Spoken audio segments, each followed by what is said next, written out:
بسم اللہ الرحمن الرحیم۔ ادبی معلومات سیٹ نمبر 1134۔ پہلی معروضی ہے منتظر۔ منتظر کا مطلب ہوتا ہے جس کا انتظار کیا جائے۔ دوسری معروضی ہے منتظر، یعنی انتظار کرنے والا۔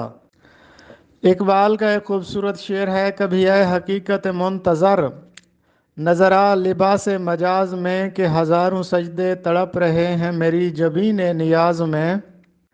اقبال خاکی وجود کے ساتھ پروردگار عالم کو اپنے سامنے دیکھنے کی خواہش کا اظہار کر رہے ہیں۔ اللہ تعالیٰ کا وعدہ ہے کہ میں قیامت کے روز سب کو اپنا دیدار کراؤں گا۔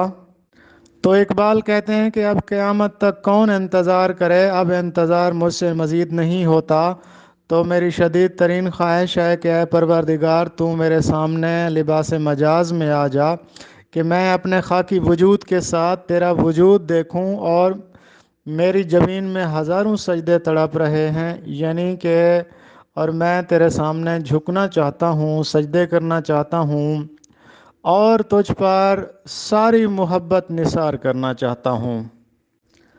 رواں ماہ شائع ہونے والا خاکوں کا مجموعہ وہ لوگ سید وقاص جعفری کا ہے۔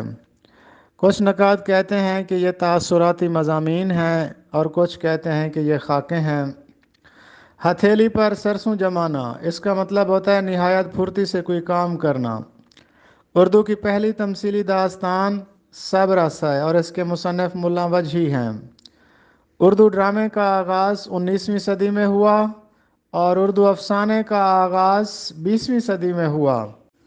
لیاقت علی عاصم کا ایک خوبصورت شعر ہے، تمہاری آہٹوں نے لو بچائی میری آنکھوں کی، میں خود کو خود سے اوجھل کرنے والا تھا کہ تم آئے۔